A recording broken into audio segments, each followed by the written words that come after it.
kabengbeng, magbaklas tayo ng MP5. So dinala po ito sa atin, may kasama po itong M92. Yan. So ito rin po nawala yata yung outer barrel. Madali na lang po yan. Saka may leak yung mga magazine. So ito munang ang unahin natin, MP5. So wala siyang gana, hindi siya pumuputok. So walang gana yung unit niya. So baklasin natin kung ano makikita natin dito sa loob ng unit na.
So check muna natin kung ano niya.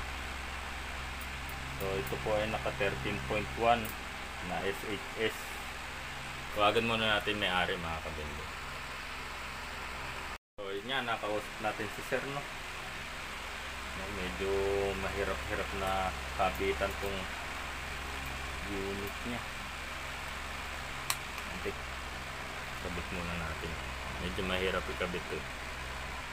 So ayan, mga kabengbeng, no, na i-align natin yung medyo siguro hindi na sana hindi gumalaw.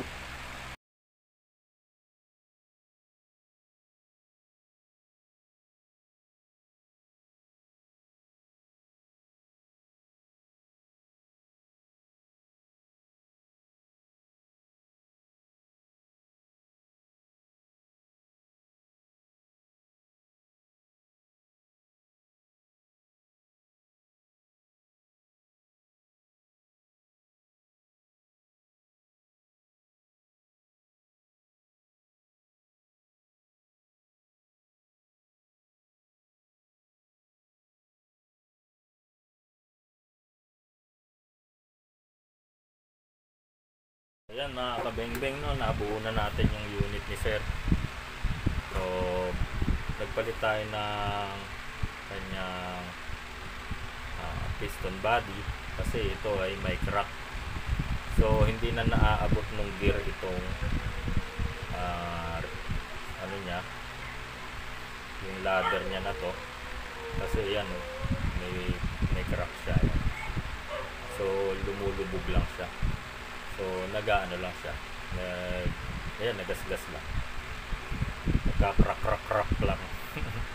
So okay na, pinalitan natin ng SHS na piston body, tapos binalik natin yung tapos hindi rin nakakagalaw masyado yung kanyang sabi ng may-ari, sabi nga ni sir ay tumutunog-tunog lang yung kanyang